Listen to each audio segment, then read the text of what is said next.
बच्चों आज हम देखेंगे टॉपिक 3.5 दैट इज एक्सेलरेशन। दोनों टाइप के एक्सेलरेशन हम देखेंगे, एवरेज एक्सेलरेशन और इंस्टेंटेनियस एक्सेलरेशन। सबसे पहले एक्सेलरेशन क्या है ये समझ लेते हैं। मैं आपको एक एग्जांपल दे रहा हूँ। देखिए जैसे कि ये कोई रोड है, ठीक है, और यहाँ पे मैं ये कार रख देता हूँ और ये जो दो है ये दो ऑब्जर्विंग पॉइंट है और यहाँ से जब कार पास होती है तो ये ऑब्जर्व करते हैं, ठीक है। अब इस कार की मोशन को देखो, अगर कार ऐसे पास हो रही है, ऐसे, तो ये कांस्टेंट वेलोसिटी है, आप समझते हो।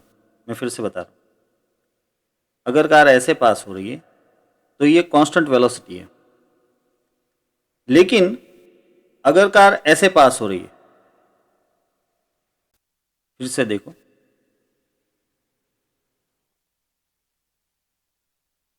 क्या देखा आपने? पहले कार की वेलोसिटी कम है, बाद में वेलोसिटी बढ़ती जा रही है। जरा देखना वापस, पहले कार की वेलोसिटी कम है, बाद में वेलोसिटी उसकी बढ़ती जा रही है। तो यहाँ पे वेलोसिटी चेंज हो रही है। जब वेलोसिटी चेंज हो रही हो तो ऐसी मोशन को बोलते हैं एक्सेलेरेटेड मोशन। ये वेलोसिटी अभी बढ़ रही थी, उसकी जगह पे अगर कम हो रही हो तो उसको डी एक्सेलेरेटेड मोशन बोलते हैं या फिर रिटार्डेड मोशन भी बोलते हैं।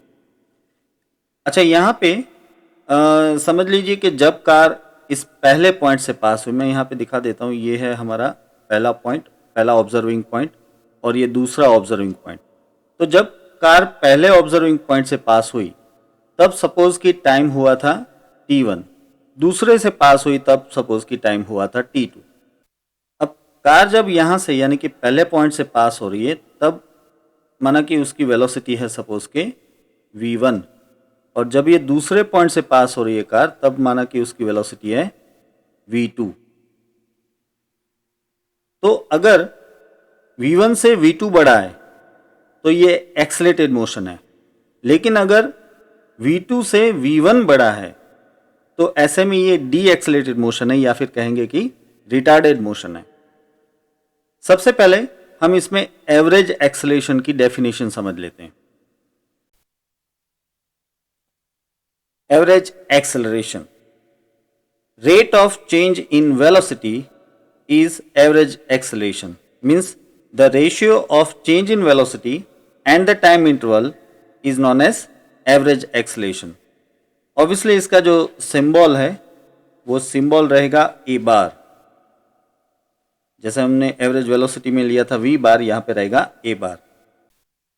तो फिर इसका इक्वेशन हो जाएगा ऐसे, a bar equal to delta v upon delta t, यानी कि v2 माइनस v1 अपॉन t2 माइनस t1। इसको वैसे ऐसे ट्रायंगल ब्रैकेट में ए करके भी लिखा जाता है। तो ये हो गया एवरेज एक्सेलरेशन का इक्वेशन, हमारे लिए ये इम्पोर्टेंट है तो हम इसको ब्रैकेट कर लेते हैं। चलिए, अब इसका इक्वेशन तो हमने देख लिया, तो इसका यूनिट आप समझ ही गए होंगे। इसका यूनिट हो जाएगा, देखिए न्यूमरेटर में है वेलोसिटी तो ये हो जाएगा मीटर सेकंड इनवर्स, ठीक है, और डिनोमिनेटर में टाइम है तो हो गया सेकंड, तो ऑल ओवर ये हो जाएगा मीटर सेकंड इनवर्स स्क्वायर, तो यूनिट हो गया मीटर सेकंड इनवर्स स्क्वायर। फिर इसका डायमेंशन फॉर्मूला मैं डीएफ लिख रहा हूँ शॉर्ट में, ये हो जाएगा m0 L1 और t माइनस 2, क्योंकि यूनिट में आप देख सकते हो मास का यूनिट किलोग्राम है ही नहीं, फिर मीटर है जो कि लेंथ का है तो वो L1 आ गया, फिर सेकंड है जो कि टाइम का है तो वो t रेज़ टू माइनस 2 आ गया, ठीक है। दूसरी एक बात कि वेलोसिटी वर्सेस टाइम ग्राफ का जो स्लोप है उससे हमें एक्सेलरेशन मिलता है, एवरेज एक्सेलरेशन। तो मैं लिख लेता हूँ, slope of velocity versus time graph gives average acceleration.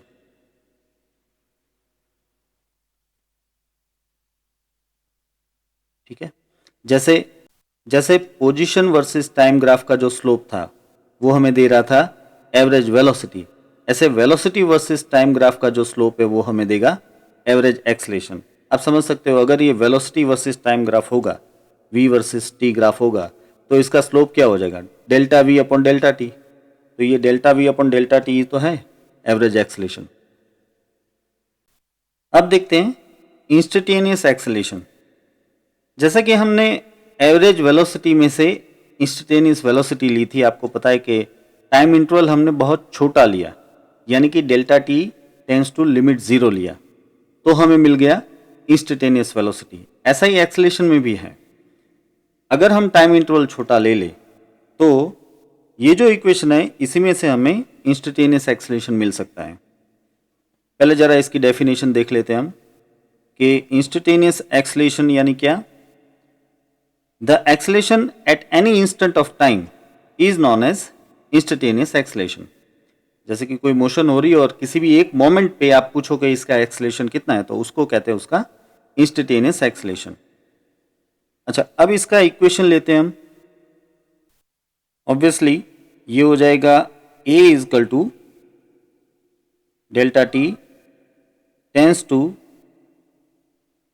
Limit 0 delta v upon delta t. ठीक है ना। और इस टर्म को आप जानते हो कि डिफरेंशिएशन के फॉर्म में लिख सकते हैं हम। तो अब ये इक्वेशन मैं लिख सकता हूं a is equal to d v by d t, यानी कि इंस्टेंटेनियस एक्सेलेरेशन क्या है, वेलोसिटी का टाइम के रिस्पेक्ट में फर्स्ट डेरिवेटिव। अच्छा, एक और चीज, आप इसको d by d T of v लिख सकते हो, right.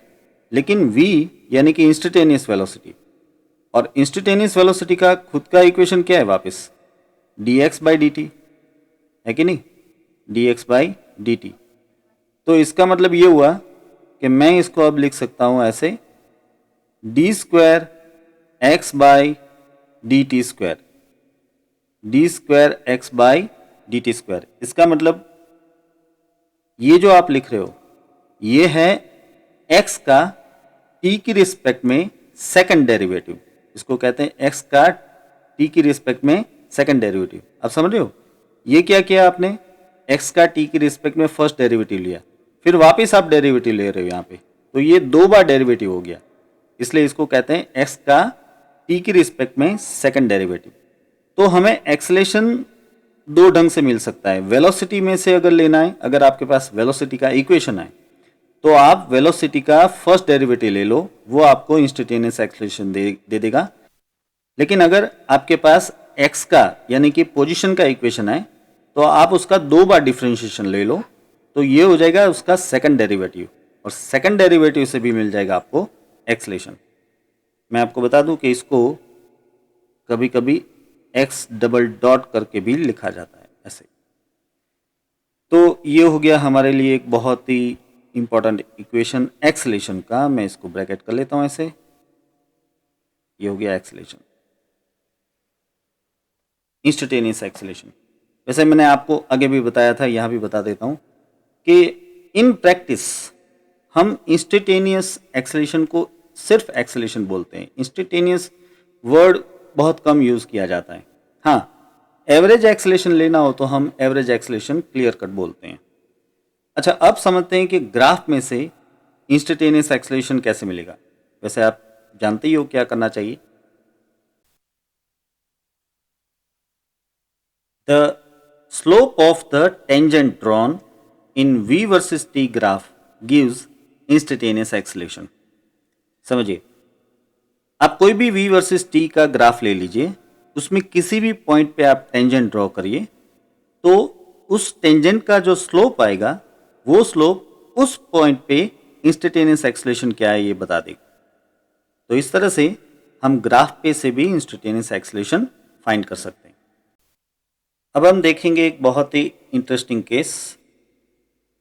A versus t graph from v versus t graph, यानी कि एक वी वर्सेस टी ग्राफ पे से हम ए वर्सेस टी ग्राफ ड्रॉ करेंगे। चलिए देखते हैं। ये मैं ले रहा हूं एक वेलोसिटी वर्सेस टाइम ग्राफ। अब देख रहे हो यहाँ पे वेलोसिटी है और यहाँ पे है टाइम। अब इसकी जो वैल्यूज़ हैं वो ज़रा वैल्यूज़ हम डिस्प्ले कर देते हैं यहाँ पे ऐसे।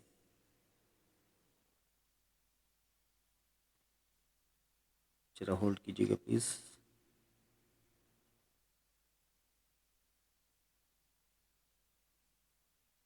अब देखिए, ये है, पहला तो ये एक पॉइंट है जो कि 0 पॉइंट है, यानी कि यहाँ पे टाइम भी 0 है और वी भी 0 है। फिर ये दूसरा पॉइंट है, यहाँ पे आप देखिए टाइम जो है वो 10 सेकंड है और यहाँ पे वेलोसिटी जो है वो 24 दिख रही है, 24 मीटर पर सेकंड। ठीक है, फिर ये जो टाइम है यहाँ पे, ये जो पॉइंट है, इसका जो टाइम है वो है 18 सेकंड और तब वेलोसिटी वही है 24। फिर ये पॉइंट आ रहा है, यहाँ पे जो टाइम है वो है 20 सेकंड, लेकिन वेलोसिटी हो जाती है यहाँ पे 0। दूसरी एक खास बात इसमें कि हम इसको 3 अलग अलग सेगमेंट में डिवाइड कर सकते हैं, ये फर्स्ट, ये सेकंड और ये थर्ड। अब ये तीनों मोशन कैसी है वो समझनी है हमें। पहले तो बच्चों मैं एक बात आपको बता दूं, देखिए मैंने कई बार देखा है कि बच्चे ग्राफ में ऑब्जेक्ट की मोशन को ढूंढते हैं। मीन्स अगर ये ग्राफ है तो वो कुछ ऐसा सोचते हैं कि भाई पहले ये ऑब्जेक्ट ऐसे ऊपर जा रहा है, फिर ऐसे हॉरिजॉन्टल जा रहा है, फिर नीचे गिर गया। नो, ऐसा नहीं है। कोई भी ग्राफ हमेशा किसी दो फिजिकल क्वांटिटी का रिलेशन होता है, जैसे कि ये यहाँ पे वेलोसिटी और टाइम का रिलेशन है। तो ये वेलोसिटी वर्सेस टाइम का ग्राफ वेलोसिटी और टाइम का रिलेशन दिखा रहा है, ये कोई पाथ नहीं है, ये ऑब्जेक्ट की मोशन का पाथ नहीं है, इसलिए इसमें ऑब्जेक्ट को मत ढूंढा करो। चाहे कोई भी ग्राफ हो, वो दो फिजिकल क्वांटिटी का रिलेशन होता है, ना कि कोई पाथ। ठीक है, ये गूगल मैप नहीं है। अच्छा, अब यहाँ पे पहले तो ये जो पहली मोशन है ना, इसको हम समझते हैं। देखिए, अगर ये ग्राफ इस पहली मोशन में ऐसे स्ट्रेट रहा होता, जस्ट मिनट, अगर ये ऐसे स्ट्रेट रहा होता तो इसका मतलब क्या था समझिए। इसका मतलब था कि वेलोसिटी 0 से लेके 10 सेकंड में वेलोसिटी 0 से बढ़ के 24 हो गई। कैसे बढ़ी है? लीनियरली बढ़ी है। यानी यहाँ पे वेलोसिटी बढ़ी है तो ये एक्सेलेरेशन तो है ही है, लेकिन वेलोसिटी लीनियरली बढ़ी है तो इसका मतलब ये कांस्टेंट एक्सेलेरेटेड मोशन होती। लेकिन समझिए कि ग्राफ ऐसे जा रहा है। अब अगर ऐसे जा रहा है तो इसका मतलब क्या हुआ कि वेलोसिटी पहले बहुत धीरे धीरे बढ़ी, फिर और बढ़ी और फिर और भी बढ़ गई। यानी कि एक्सेलेरेशन तो है लेकिन कांस्टेंट एक्सेलेरेशन नहीं है।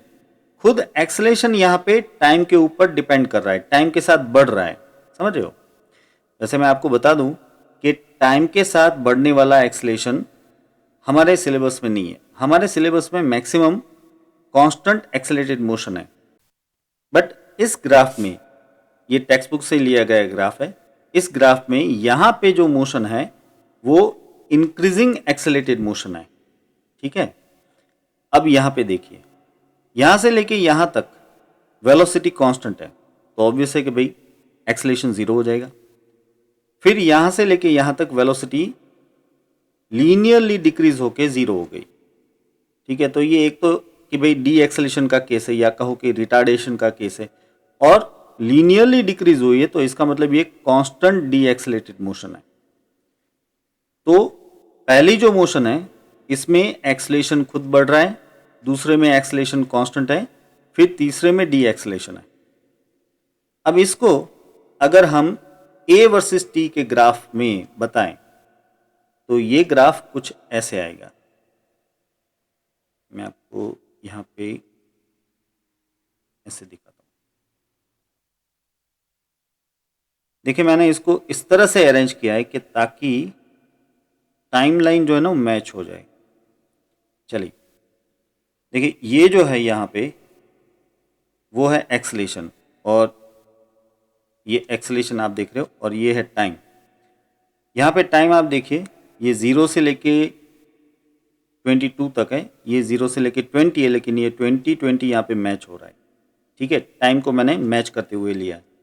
अच्छा, साथ ही ये जो लाइन है उसको निकाल देता हूँ यहाँ से मैं, और मैं यहाँ पे ज़रा ये लाइन, टाइम की जो लाइन है वो आपको जोड़ के दिखा देता हूँ। ये 10 सेकंड मैच हो गई, फिर ये 18 सेकंड मैच हो रही है, और ये जो है वो 20 सेकंड भी मैच हो रही है। तो इसका मतलब ये हुआ कि V वर्सेस T ग्राफ में जो फर्स्ट, सेकंड और थर्ड सेगमेंट है वो यहाँ पे इस तरह से, ये फर्स्ट हो गया, ये सेकंड हो गया, और ये हो जाता है थर्ड। अब समझते हैं। अब हम एवरेज एक्सलेशन के लिए ये इक्वेशन लेंगे, a bar is equal to V2 माइनस V1 अपॉन T2 माइनस T1। ठीक है, और इस इक्वेशन को यूज़ करके हम तीनों सेगमेंट के लिए एक्सलेशन की वैल्यू फाइंड करेंगे, और फिर उसका graph, acceleration versus time graph हम प्रिपेयर करेंगे, जो कि हमने ऑलरेडी वैसे नीचे दिया हुआ है, लेकिन इसको इसके साथ रिलेट करेंगे। चलिए सबसे पहले लेते हैं हम जो पहला सेगमेंट है वो। यहाँ पे जो एक्सलेशन है इसको मैं A1 बार ऐसा नाम दे देता हूँ। अब इस सेगमेंट में फाइनल वेलोसिटी V2 वो है 24, और इनिशियल वेलोसिटी V1 जो लेनी है वो आएगी 0, और फाइनल टाइम T2 वो है 10 सेकंड, और इनिशियल टाइम जो है T1 वो हो जाएगा यहाँ पे 0। तो ऐसे में मैं एवरेज एक्सलेशन लिख सकता हूँ, ये हो जाएगा क्या, 24 माइनस 0 डिवाइड बाई 10 माइनस 0, यानी कि ये हो जाएगा 2.4 मीटर सेकंड इनवर्स स्क्वायर। पहले सेगमेंट में एवरेज एक्सलेशन हमें मिल रहा है 2.4 metre second inverse square. But यहाँ पे एक और बात समझनी है हमें। पहला जो सेगमेंट है इसके बारे में हमने बात की कि इसमें एक्सलेशन इंक्रीज हो रहा है, 0 से लेके इंक्रीज हो रहा है। अब ये जो मिल रहा है वो तो हमें क्या मिल रहा है, एवरेज एक्सलेशन। तो फिर आप समझिए, अगर इनिशियल एक्सलेशन 0 था और एवरेज एक्सलेशन अगर ये 2.4 है, तो इसका मतलब ये हुआ कि फाइनल एक्सलेशन 4.8 होगा, है कि नहीं? या फिर ऐसे कहूं कि मैक्सिमम एक्सलेशन 4.8 होगा। Here maximum acceleration is equal to 4.8 metre second inverse square. ये समझ में आ रहा है कि नहीं भाई? सीधी सी बात है। देखिए यहाँ पे हमने बात की कि भाई यहाँ पे एक्सलेशन 0 है, यहाँ पे एक्सलेशन मैक्सिमम है, और वो भी एक्सलेशन लीनियरली नहीं इंक्रीज हुआ, वो ग्रेजुअली इंक्रीज हुआ है। एक्सलेशन खुद टाइम का फंक्शन है। तो ऐसे में हमें एक्सलेशन तो दिखाना है ग्राफ में, यहाँ पे एक्सलेशन वर्सेस टाइम ग्राफ पे हमें एक्सलेशन दिखाना है, लेकिन 0 से लेके मैक्सिमम तक दिखाना है। इसलिए मैं ये इनिशियल वैल्यू दिखा रहा हूँ 0, और ये मैक्सिमम वैल्यू दिखा रहा हूँ 4.8। देखिए मैं आपको समझा देता हूँ, ये 4.8 है, प्रोजेक्शन लेके आपको दिखा देता हूँ। देखिए यहाँ से ये प्रोजेक्शन आ रहा है 4.8, ठीक है ना? तो इसका मतलब ये हुआ कि इनिशियल एक्सलेशन है 0, और यहाँ पे ये फाइनल एक्सलेशन 10 सेकंड पे है 4.8, इसलिए इसका एवरेज है 2.4। तो हमें तो इक्वेशन से 2.4 मिला था, एवरेज एक्सलेशन 2.4 मिला था। उसके ऊपर से हमने ये डिसाइड किया कि इसकी इनिशियल वैल्यू अगर 0 होती है और एवरेज अगर इसका 2.4 होता है, तो फाइनल वैल्यू इसकी 4.8 ही होनी चाहिए। इसलिए हमने यहाँ पे इसको 4.8 पे दिखाया। तो ये हो गया पहला सेगमेंट। अब हम ड्रॉ करेंगे दूसरे सेगमेंट के लिए एक्सलेशन। वैसे दूसरे सेगमेंट में तो बहुत आसान है, हमने ऑलरेडी बात कर ली। कि जो दूसरा सेगमेंट है उसमें वेलोसिटी कांस्टेंट है, तो फिर एक्सेलेरेशन वैसे इसका ज़ीरो होगा ही, लेकिन फिर भी हम इक्वेशनली प्रूव कर देते हैं। देखिए इसके लिए एक्सेलेरेशन हो जाएगा एवरेज एक्सेलेरेशन a2 बार, और इसमें v2 माइनस v1 t2 माइनस t1 क्या होगा देख लीजिए। यहाँ पे फाइनल वेलोसिटी है 24 और इनिशियल वेलोसिटी भी 24। फाइनल टाइम है 18, इनिशियल टाइम है 10 सेकंड। तो मैं इसका इक्वेशन लिख देता हूँ ऐसे, 24 माइनस 24 डिवाइड बाई 18 माइनस 10, यानी हो जाएगा ये 0 मीटर सेकंड इनवर्स स्क्वायर। और क्योंकि इस सेकंड सेगमेंट में एक्सेलेरेशन 0 है, इसलिए इस एक्सेलेरेशन वर्सेस टाइम ग्राफ में सेकंड सेगमेंट में आप देखिए ये लाइन 0 लाइन पे है, एक्सेलेरेशन 0 है। अब लेते हैं हम थर्ड सेगमेंट का एक्सेलेरेशन।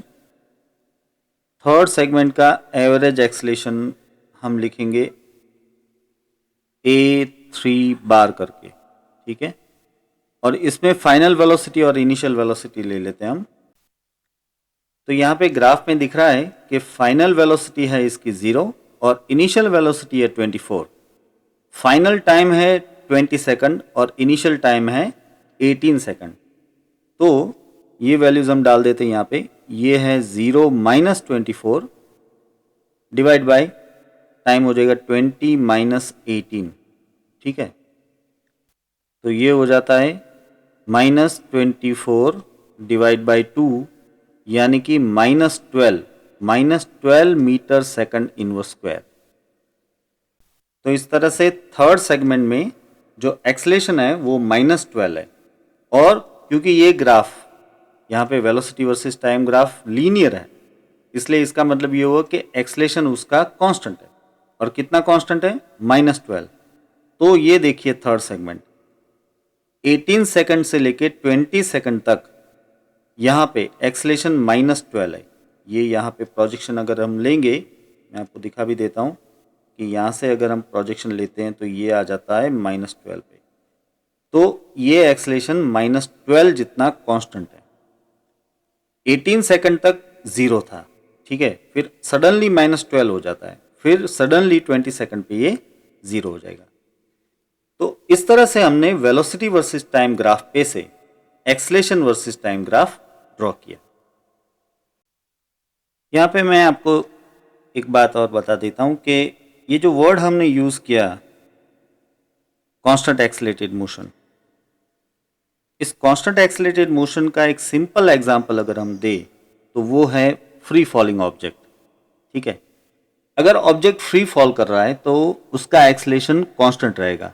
इसमें हम एयर रेजिस्टेंस को इग्नोर कर लेते हैं, तो इसका एक्सेलरेशन कांस्टेंट रहेगा और वो एक्सेलरेशन ही होता है 9.8 मीटर पर सेकंड स्क्वायर, जिसको हम जी कहते हैं, ग्रेविटेशनल एक्सेलरेशन। वैसे इसके बारे में हम डिटेल में आगे पढ़ेंगे, लेकिन यहाँ पे सिर्फ इतना बता दूं कि कांस्टेंट एक्सेलरेशन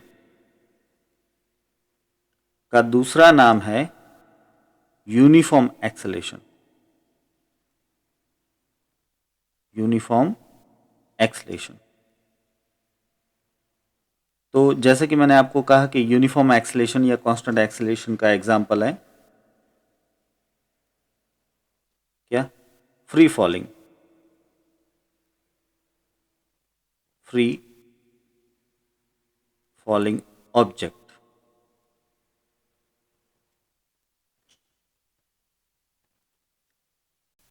और अब लेते हैं हम एक बहुत ही ज़बरदस्त चीज़। देखिए बच्चों, यहाँ पे मैंने अलग अलग सिचुएशंस ली हुई हैं और इस लाइन पे मैं लेने वाला हूँ सारे x वर्सेस t के ग्राफ, इस लाइन पे सारे v वर्सेस t के ग्राफ और इस लाइन पे सारे a वर्सेस t के ग्राफ। यानी कि एक ही साथ हम अलग अलग सिचुएशंस के लिए position versus time, velocity versus time और एक्सेलरेशन वर्सेस टाइम ग्राफ को प्लॉट करने वाले हैं। सिचुएशंस क्या क्या है?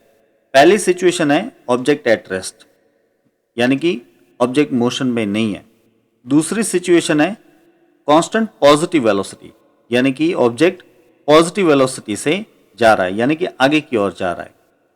और यहाँ पे है कांस्टेंट नेगेटिव वेलोसिटी, यानी कि ऑब्जेक्ट पीछे की तरफ कांस्टेंट वेलोसिटी से जा रहा है। फिर यहाँ पे है कांस्टेंट एक्सेलेरेशन, यानी कि एक्सेलेरेशन पॉजिटिव है, मीन्स कि यहाँ पे वेलोसिटी बढ़ रही है। फिर यहाँ पे है कांस्टेंट डी एक्सेलेरेशन, यानी कि एक्सेलेरेशन यहाँ पे नेगेटिव है, मीन्स के वेलोसिटी यहाँ पे कम हो रही है।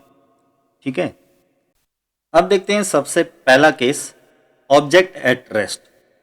अब अगर ऑब्जेक्ट एट रेस्ट है तो ऑब्वियसली इसका ग्राफ एक्स वर्सेस टी का ग्राफ ऐसे हॉरिजॉन्टल आएगा। देखिए मैंने आगे भी बताया बच्चों, आपको फिर से बता दे रहा हूं कि आप ये ग्राफ ड्रॉ कर रहे हैं, इसमें ऑब्जेक्ट को ढूंढने की कोशिश मत करना। कभी कभी बच्चे पूछते हैं कि सर इसका मतलब तो ये हुआ ना कि भाई ये ऑब्जेक्ट ऐसे जा रहा है। नहीं, ये ऐसे जा नहीं रहा है, ये बता रहा है कि भाई यहाँ पे ऑब्जेक्ट की पोजीशन जो थी वही यहाँ पे है। समझने की कोशिश करो, जैसे कि मैं यहाँ पे लिख देता हूँ कि भाई x की वैल्यू, सपोज करो कि x की वैल्यू यहाँ पे आ रही है 5 मीटर। ठीक है, ये x का ग्राफ है ना यहाँ पे, तो x की वैल्यू है यहाँ पे 5 मीटर। तो इसका मतलब ये हो रहा है कि t इक्वल टू 0 टाइम पे भी 5 मीटर, फिर 1 सेकंड पे भी 5 मीटर, 2 सेकंड पे 5 मीटर, 3 सेकंड पे 5 मीटर, ऐसे ये 5 मीटर कांस्टेंट रह रहा है। तो इसका मतलब कि ऑब्जेक्ट मूव नहीं कर रहा। समझ रहे हो आप? वैसे अगर ये ऑब्जेक्ट -5 मीटर पे पड़ा होता तो मुझे ये ग्राफ ऐसे नीचे की ओर, यानी कि -x डायरेक्शन में ड्रॉ करना पड़ता। एनीवेज ये दिखा रहा है कि भाई ऑब्जेक्ट इज एट रेस्ट। फिर अगर ऑब्जेक्ट इज एट रेस्ट तो ऑब्वियस सी बात है कि भाई वेलोसिटी तो जीरो ही होगी। तो ऐसे में वेलोसिटी वर्सेस टाइम ग्राफ ऐसे आएगा जीरो पे, और एक्सेलेरेशन भी जीरो ही रहेगा, तो एक्सेलेरेशन का ग्राफ भी ऐसे आएगा जीरो पे। अब देखते हैं दूसरा case, it is about constant positive velocity, यानी कि वेलोसिटी पॉजिटिव है और कांस्टेंट। तो ऑब्वियसली बात है कि x वर्सेस t ग्राफ ऐसे आएगा, स्ट्रेट लाइन। ठीक है, वैसे ये जीरो से भी स्टार्ट हो सकता है या फिर x की किसी एक वैल्यू से भी स्टार्ट हो सकता है, इस तरह से। ये दोनों ही कांस्टेंट वेलोसिटी के ग्राफ है। देखिए इसके ऊपर थोड़ी सी एक और बात बता दूं आपको। मैंने जो ये पहला ग्राफ ड्रॉ किया वो जीरो से ड्रॉ किया, इसका मतलब कि इनिशियल पोजीशन इसकी जीरो थी और वहां से इसने कांस्टेंट वेलोसिटी लेते हुए x बढ़ रहा है। और ये ग्राफ जो बता रहा है वो ये बता रहा है कि इसकी इनिशियल पोजीशन जीरो नहीं थी। जैसे कि चलिए समझ लीजिए कि हम इसकी इनिशियल पोजीशन कुछ ऐसे दिखा देते कि 4 मीटर, इनिशियली ये 4 मीटर पे था, वहां से इसने कांस्टेंट वेलोसिटी से मोशन ली और x की वैल्यू बढ़ती गई। ठीक है, अच्छा इन दोनों कंडीशन में अगर हम velocity versus time graph draw करें तो वेलोसिटी वर्सेस टाइम ग्राफ ऐसे आएगी, क्योंकि वेलोसिटी कांस्टेंट है तो टाइम के साथ वेलोसिटी कांस्टेंट आएगी।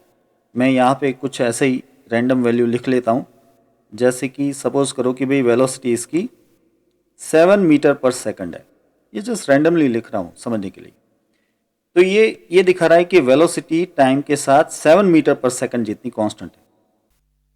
और सुनो, इन दोनों की वेलोसिटी 7 मीटर पर सेकंड ही आएगी, क्योंकि आप जानते हो कि x वर्सेस t का ग्राफ, उसका जो स्लोप है वो वेलोसिटी है। अब ये दोनों लाइन पैरेलल है तो दोनों का स्लोप एक ही होगा, इसका मतलब दोनों की वेलोसिटी एक ही रहेगी। इसलिए इन दोनों ग्राफ के लिए वेलोसिटी वर्सेस टाइम ग्राफ ऐसे आएगा, 7 मीटर पर सेकंड पे कांस्टेंट। अच्छा अगर वेलोसिटी कांस्टेंट है तो भाई एक्सेलेरेशन का आएगा, तो एक्सेलेरेशन वर्सेस टाइम ग्राफ हो जाएगा ऐसे zero, a equal to zero. फिर मैं यहाँ पे जरा लिख भी देता कि भाई a जो है यहाँ पे जीरो है, यहाँ पे a जीरो था और वेलोसिटी भी जीरो थी। चलिए आगे बढ़ते हैं। अब है कांस्टेंट नेगेटिव वेलोसिटी, यानी कि v वेलोसिटी नेगेटिव है। इसके लिए एक एग्जांपल दे रहा हूं मैं, पहले समझ लो इसको। सपोज करो कि आप ओरिजिन पे खड़े हो और एक ऑब्जेक्ट आपसे दूर जाता है एक्स एक्सिस पे, एक्स एक्सिस पे आपसे दूर जाता है, इसका मतलब कि उसकी वेलोसिटी हो गई पॉजिटिव। अब वो वहां पे पहुंच गया, माना कि एक्स इजिकल टू 20 पे पहुंच गया है, अब वहां से वो वापिस आपकी ओर आ रहा है, एक्स इजिकल टू 20 से आपकी ओर आ रहा है, यानी कि एक्स इजिकल टू 0 की ओर आ रहा है। तो ये अपोजिट डायरेक्शन में वेलोसिटी होगी, इसलिए इसको नेगेटिव वेलोसिटी बोलेंगे हम। तो ये हो गई नेगेटिव वेलोसिटी। तो ऐसे में इस नेगेटिव वेलोसिटी का जो ग्राफ होगा, एक्स वर्सेस टी ग्राफ, वो कुछ ऐसे होगा। यहां पे सपोज करो कि ये शुरू की थी इसने मोशन, जैसे कि अभी मैंने एग्जांपल दिया वही ले लेता हूं, 20 मीटर से इसने ये 20 मीटर से मोशन शुरू की और फिर इसकी x की वैल्यू कम होती गई। अब ये ग्राफ यहाँ पे टच हो जाए, यानी कि x इक्वल टू 0 हो जाए या ना हो जाए, ये वेलोसिटी नेगेटिव हो गई। ठीक है, एक और बात बता दूं, अगर मोशन ऐसी हुई होती कि भाई वो पहले x इक्वल टू 0 पे ही पड़ा था और फिर वो नेगेटिव x डायरेक्शन में गया, तो ये मोशन भी नेगेटिव वेलोसिटी वाली मोशन है, क्योंकि वो डायरेक्शन ही नेगेटिव है। तो उस मोशन को हम कहेंगे नेगेटिव वेलोसिटी वाली मोशन। ऐसे में मुझे ये जो x वर्सेस t ग्राफ है ऐसे नीचे नेगेटिव डायरेक्शन में ड्रॉ करना पड़ता है। ये पॉजिटिव x है तो मुझे ऐसे नेगेटिव x लेके नेगेटिव x डायरेक्शन में x versus t graph draw करना पड़ता है। अच्छा, इस हालत में वेलोसिटी का ग्राफ जो है वो ऐसे आएगा। यहाँ पे समझना कि वेलोसिटी है तो कांस्टेंट, लेकिन नेगेटिव कांस्टेंट है।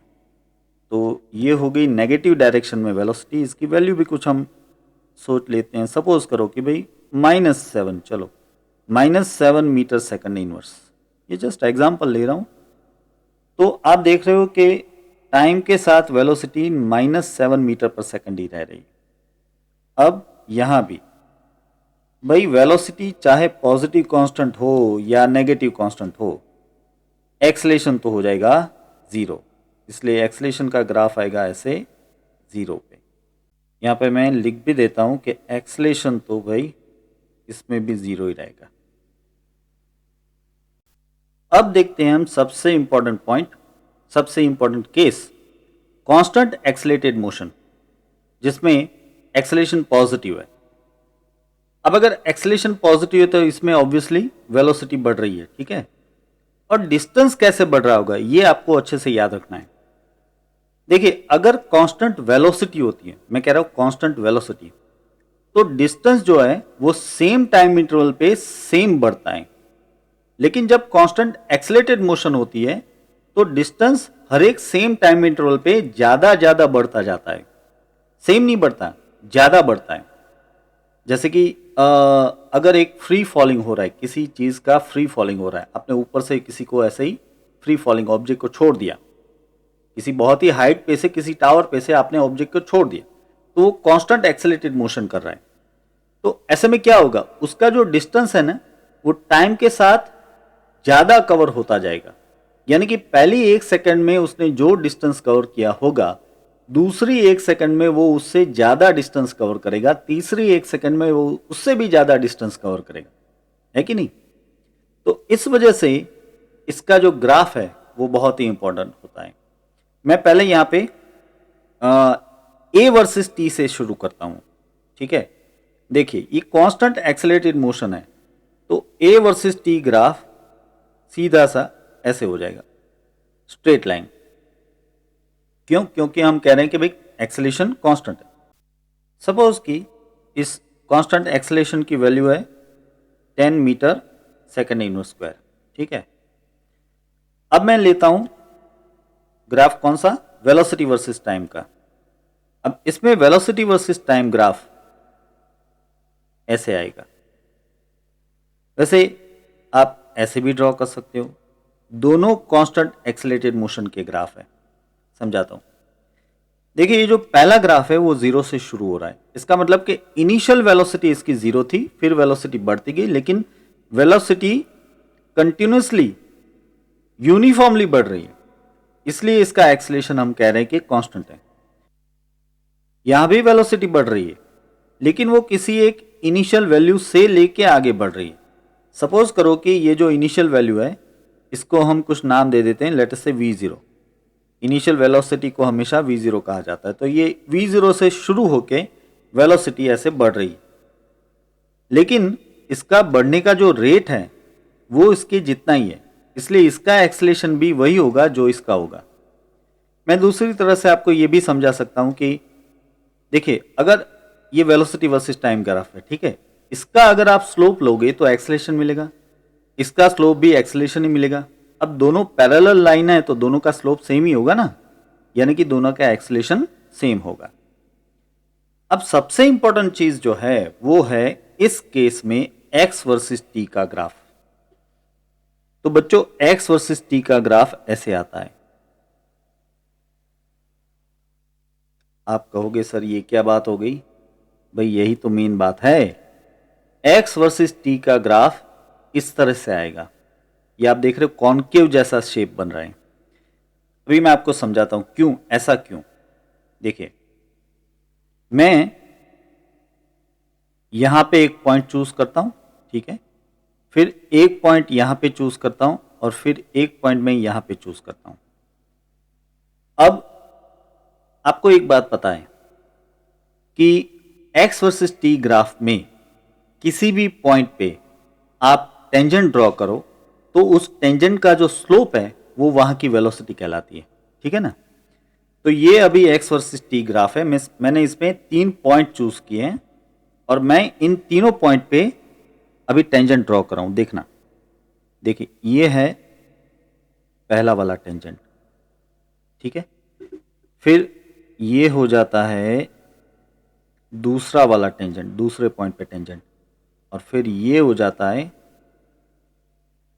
तीसरे पॉइंट पे टेंजेंट, ठीक है। ये टेंजेंट ड्रॉ किया, ठीक से समझ में आ रहा है ना आपको।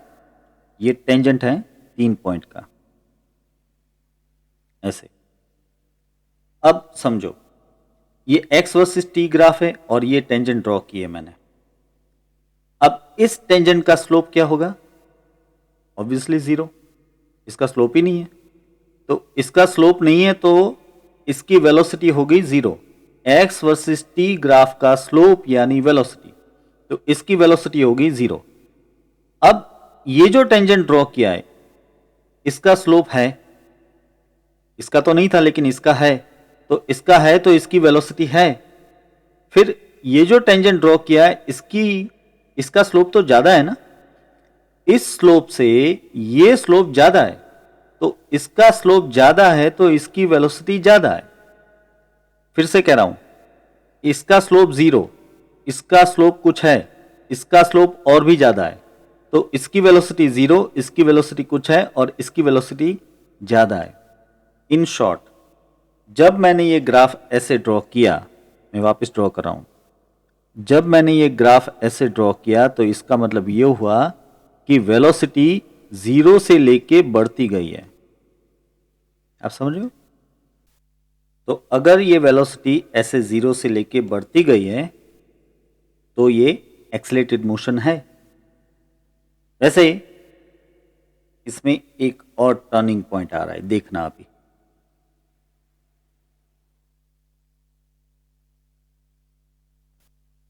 देखो, ये भी कांस्टेंट एक्सेलरेटेड मोशन है, वो भी पॉजिटिव एक्सेलेरेशन। अब आप पूछोगे सर ये कहां से आ गया? भाई देखो समझाता हूं। अगर इस पॉइंट पे आप टेंजेंट ड्रॉ करोगे तो टेंजेंट ऐसे आएगा, ऐसे, ठीक है। अब ऐसे टेंजेंट आ रहा है तो इसकी वेलोसिटी होगी नेगेटिव, एग्री? इसकी वेलोसिटी होगी नेगेटिव। मैं यहां पे एक पॉइंट जरा सा ड्रॉ कर लेता हूं, ये, और फिर दूसरा पॉइंट आपको ये लेना है। चलिए हम ऐसा सोच लेते हैं कि यहां पे जो वेलोसिटी आ रही है वो है -10 मीटर पर सेकंड। फिर जब आप यहां पे टेंजेंट ड्रॉ करोगे तो इसका स्लोप कम है, तो ऑब्वियसली इसकी वेलोसिटी कम नेगेटिव आएगी। तो मैं यहां भी लिख लेता हूं कि जैसे कि यहां पे वेलोसिटी है -3, ये तो हमने कहा ही था कि 0 है, ठीक है। यहां पे हम सोच लेते हैं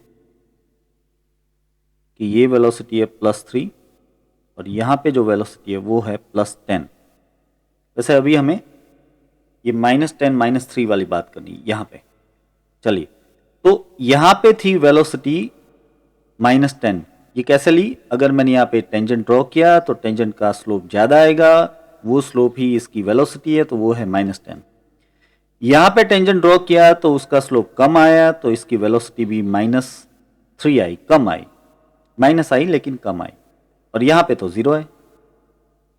तो अब ये मोशन चेक करो, वेलोसिटी -10 से -3 से 0 हुई, तो क्या हुआ? ये वेलोसिटी बढ़ी है, समझ रहे हो आप?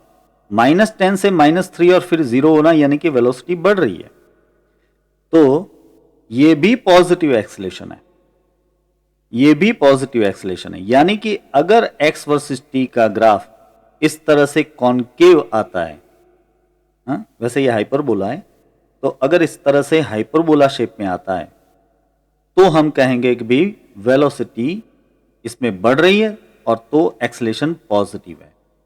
इसको याद रखना, x वर्सेस t का ग्राफ अगर इस तरह से कॉन्केव आता है यानी कि हाइपरबोला आता है तो एक्सेलेरेशन पॉजिटिव है। अब हम देखते हैं इसका बिल्कुल अपोजिट केस, यानी कि कांस्टेंट डी एक्सेलेरेशन, यानी कि जब एक्सेलेरेशन a नेगेटिव है तब। अब यहां भी मैं ग्राफ शुरू करूंगा सीधा ही एक्सेलेरेशन से। देखिए ये एक्सेलेरेशन वर्सेस टाइम ग्राफ है। अब देख रहे हो कि मैंने यहां पे -a वर्सेस टाइम ग्राफ लिया है, ठीक है, क्योंकि एक्सेलेरेशन नेगेटिव आने वाला है। तो ये हो गया नेगेटिव एक्सेलेरेशन, ये कांस्टेंट नेगेटिव एक्सेलेरेशन है, यानी कि दरअसल डी एक्सेलेरेशन है, या फिर ऐसे कहिए कि रिटार्डेशन है। इसकी वैल्यू भी लिख लेते हैं यहाँ पे। सपोज करो कि ये है -6 मीटर सेकंड इनवर्स स्क्वायर, ठीक है, एग्जाम्पल ले रहा हूं। अब इसका वेलोसिटी वर्सेस टाइम ग्राफ क्या होगा समझो। वेलोसिटी वर्सेस टाइम ग्राफ ऐसे आएगा, इस तरह से, क्योंकि अगर ये डी एक्सेलेरेशन है तो इसका मतलब वेलोसिटी डिक्रीज हो रही है, तो ये क्या हुआ? वेलोसिटी डिक्रीज हो रही है, ठीक है।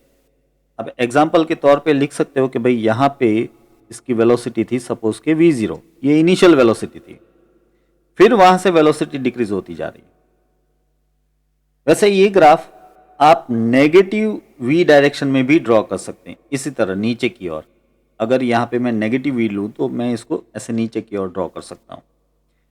और दूसरी तरह से आपको समझाऊं तो ये जो ग्राफ है v वर्सेस t का ग्राफ है, और आप समझ सकते हो इसका स्लोप नेगेटिव आएगा, लेकिन v वर्सेस t का ग्राफ उसका स्लोप क्या होता है?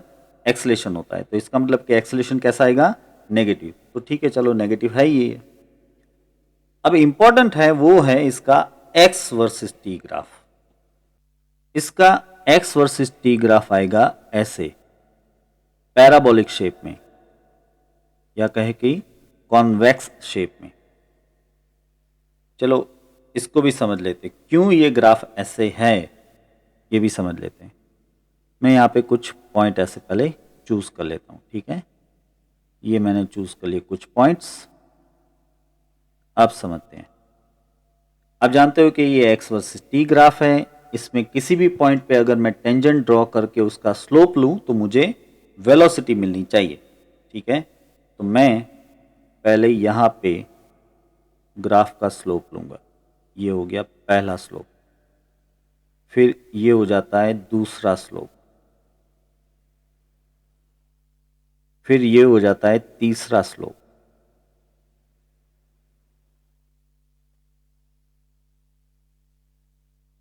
ऐसे तीसरा स्लोप, देख रहे हो। अब यहां पे समझिए, आप देख रहे हो कि ये जो पहला पॉइंट है, मैं जरा पॉइंट वापस डिस्प्ले कर देता हूं यहाँ पे, ये पॉइंट, ये पॉइंट और ये पॉइंट। तो आप देख रहे हो कि जो पहला पॉइंट है वहां पे स्लोप ज्यादा है, ये स्लोप ज्यादा है ना, ये स्लोप कम है, और ये 0 हो गया स्लोप। तो यहां पे ये स्लोप ज्यादा है और आप देख रहे हो कि स्लोप पॉजिटिव होगा। इसका मतलब यहां पे वेलोसिटी जो आएगी स्लोप से क्या मिलेगा? वेलोसिटी, वो आएगी पॉजिटिव। तो मैं यहाँ पे एक पॉजिटिव वैल्यू लिख लेता हूँ, जैसे कि यहाँ पे मिल रही है आपको वेलोसिटी 10 मीटर पर सेकंड, यहाँ पे सपोज कि आपको मिल रही है 4 मीटर पर सेकंड, यहाँ पे मिलेगी 0। और जैसे जैसे आप आगे बढ़ोगे यहाँ पे, तो यहाँ पे समझना, यहाँ पे स्लोप ऐसे आएगा ना, अगर मैं टेंजेंट ड्रॉ करता हूँ तो यहाँ पे स्लोप ऐसे आएगा, तो वो नेगेटिव स्लोप है। तो इसकी जो नेगेटिव वैल्यू है वो हम कुछ ऐसे मान लेते हैं -4 करके, और यहाँ पे नेगेटिव -10 ले लेते। चलिए अब देखिए पूरा ग्राफ। अब देख पा रहे हो कि यहाँ पे 10 थी वेलोसिटी, फिर हो गई 4, फिर हो गई 0, फिर -4, -10। तो क्या हो रहा है, वेलोसिटी कंटिन्यूसली डिक्रीज हो रही है। इसका मतलब ये डी एक्सेलेरेशन है। अब याद रखिए, अगर x वर्सेस t ग्राफ ऐसे पैराबोलिक है या कहूं कि कॉन्वेक्स है, तो वो डी एक्सेलेरेशन है। तो बच्चों, आई होप कि आज हमने जो ये एक्सेलेरेशन के बारे में पढ़ा, एवरेज एक्सेलेरेशन और इंस्टेंटेनियस एक्सेलेरेशन, और साथ ही ये जो ग्राफ के बारे में डिस्कशन की, वो सब कुछ आपको समझ में आ गया होगा। अगर फिर भी कोई डाउट रह गया तो आप कमेंट सेक्शन में मुझे पूछ सकते हैं।